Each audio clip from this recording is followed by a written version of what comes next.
What's up everyone? Larissa Shanti here with Shanti Moves, and today marks the final day, 30 days of yoga pose how-to videos. So if you haven't checked any of those other poses out, we have a whole library now, so please go check out the videos. There's tons of good information in there, and yeah, I'm so excited to have gone through this journey with you, for those of you who have come along with me. Today we're going to be doing headstand. So it's the final headstand pose to the end of the 30 days. So a headstand is also known as Salamba Sirsasana and is also thought of to be the king of all asana, so the king of all yoga poses, or sometimes called the mother of all yoga poses. So this pose is really, really beautiful, really strong, tons of benefits, but also needs to be done with awareness, foundation, and integrity. So if you want to learn those foundations with me, let's get down to that mat.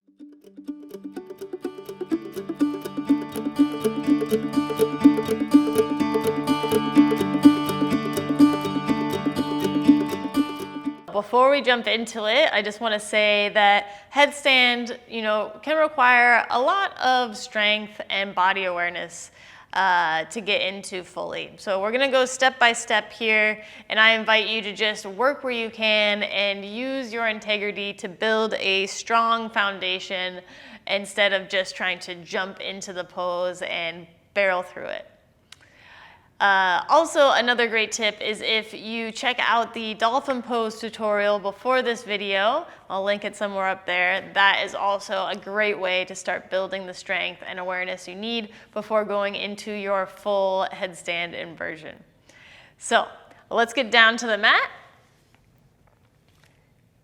Hands are underneath shoulders, knees are underneath hips at hip width distance. On your inhale, start to drop your belly, open up your heart, lift your head.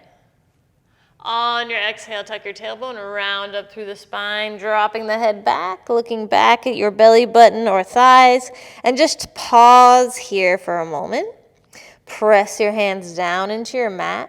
Try to spread your shoulder blades apart. Feel your heart kind of lifting up in between the shoulder blades. Then see if you can turn the elbows, the insides of your elbows towards the top of your mat. Maybe you can feel the outside armpits engaging. Good. And then relax. On your inhale, drop the belly, open up the heart, lift the head. On your exhale, tuck the tailbone, round up through the spine. Press and round, engaging the outer armpits in your cat. Inhale, drop the belly, open up the heart, lift the head.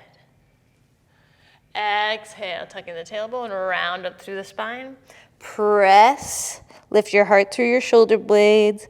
Eyes of the elbows turns towards the mat. Continue to press through those hands, engaging the outside armpits. Good, then just relax. Coming back to your tabletop. We're going to drop it down to our forearms.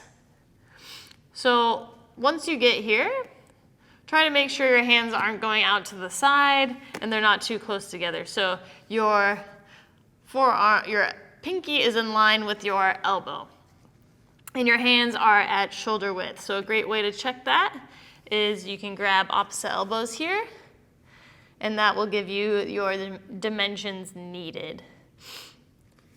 Bring those hands back out, forearm stance. Good, then we're gonna kind of do what we did in the top of our cat, but now we're on our forearms. So start to press down into your elbows this time, and then find that spreading apart of the shoulder blades, that kind of roundness happening, heart lifting through the shoulder blades. And you're really engaging, feeling that engagement on the outer armpits and a little bit in the chest too. And then relax. So when we do our headstand practice, what we want to avoid is this kind of relaxing, collapsing down into our shoulder girdle. So let's avoid that by pressing down through the elbows. lifting up through the heart, spreading the shoulder blades, finding that roundness here, kind of like we're going into a cat. And then your gaze can be kind of in between your thumbs or straight down, or maybe back at your knees if that just feels a little bit better on the neck. Keep pressing and rounding. And then relax, coming into a child's pose. You can take your elbows wide or maybe just take them behind you if that feels good. Taking a few breaths here, especially if we're just starting our practice. Taking plenty of breaks is key.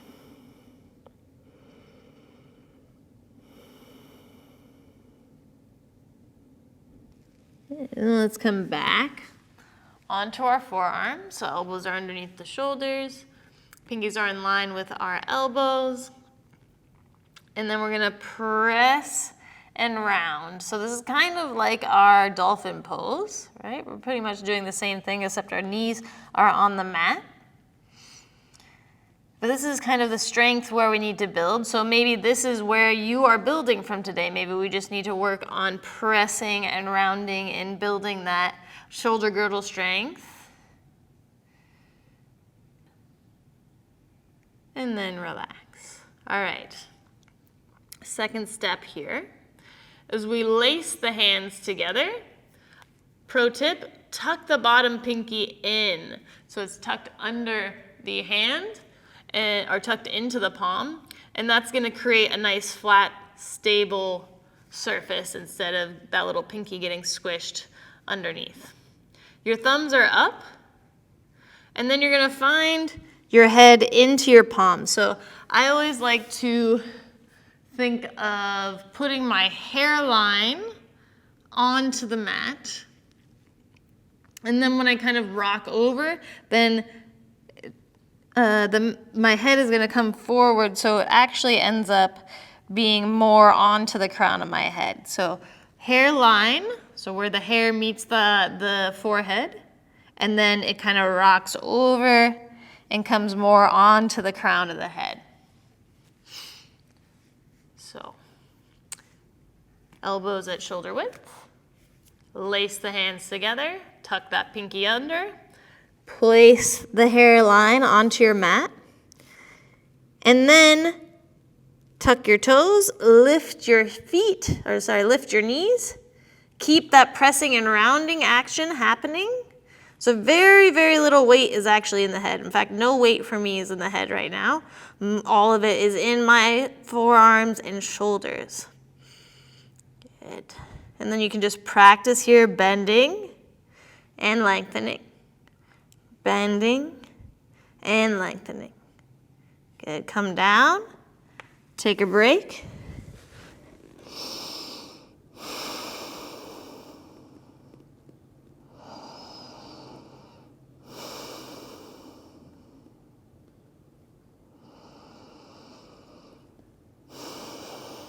And then come on up. So as I said, working wherever you're at, whatever stage you feel ready for, playing there. I am gonna say that putting some blankets down behind you or pillows or something like that, if you decide to go up into your headstand is a good idea, especially when you're practicing in the beginning. If you wanna do it at a wall, you can do that too. But I'll show you my preferred method at a wall that isn't maybe what you think it is at the end. So let's come back to your tabletop. Bring your forearms down, check the width. So grab opposite elbows, lace your hands together, tuck the pinky under. Thumbs are free, so they're gonna kind of cradle the back of your head.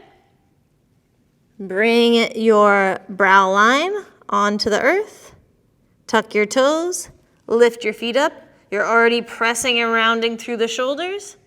Then you can start to walk the feet forward, eventually bringing your hips over your shoulders. Keep pressing. And then from here, you can maybe bring one foot up, so you're really hugging your heel towards your glute, then setting it down.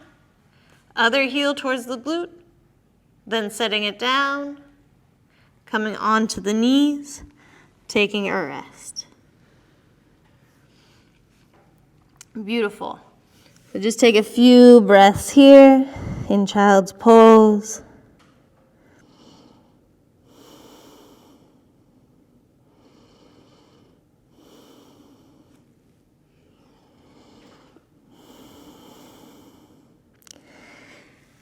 And then when you're ready, coming back up.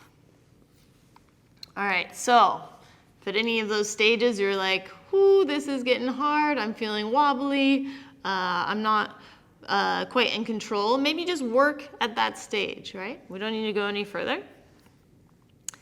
And you will build with time, so no worries. Non-attachment, it's all about the journey, not the pose, right? All right, so let's try that again. Coming into your tabletop, forearms down, measure the width, lace the fingers together, pinky tucking under. Brow line comes onto the mat, tuck your toes, lift up your hips, start to walk forward. Bring awareness to your core, engaging, maybe drawing the belly button towards the spine. Heel to the bum, back down. Other heel to the other bum, back down. Good, and then maybe you feel like you can take both up at the same time.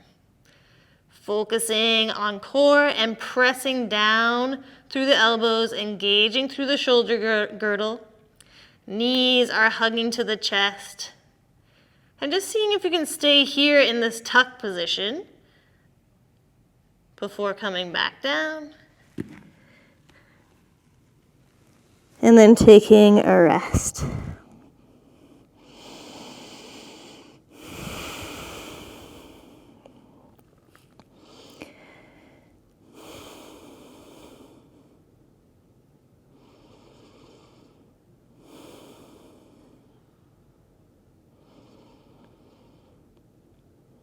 Good. All right, so that was, I don't know, step 5. So we're gonna go to final step. We're gonna go straight up into shoulder stand. So if you feel free, you can watch and then just replay the video if you need to. So starting from tabletop, so I'm just kind of repetition, right? Trying to get the steps ingrained. So start from tabletop. Come to your forearms, measure your shoulders, so grab opposite elbows. Lace your hands together, tucking that pinky underneath. Bring your brow line to the mat. Lift the legs, pressing and rounding through those arms. Walk it forward, shoulders stacking over the hips as much as possible. One heel, then the other. Hold and tuck. Keep pressing, core is engaged. Then try to take your legs all the way up.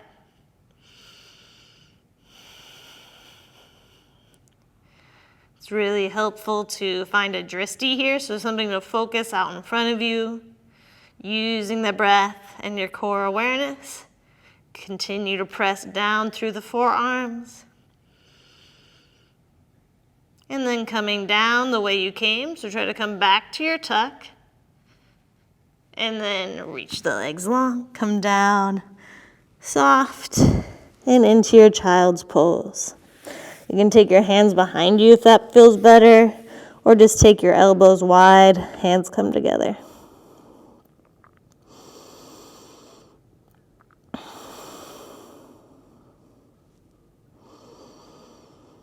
Good. So let's come back to our tabletop and come into a downward dog from there. So hands underneath shoulders, tuck your toes. On your exhale, lift your hips up and back.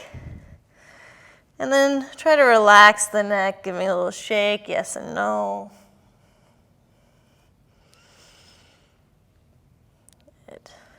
And this is a great counter pose for our headstand. Drop the knees down, Come to sit on the heels. Beautiful. So now I'm going to show you what I like to do at the wall.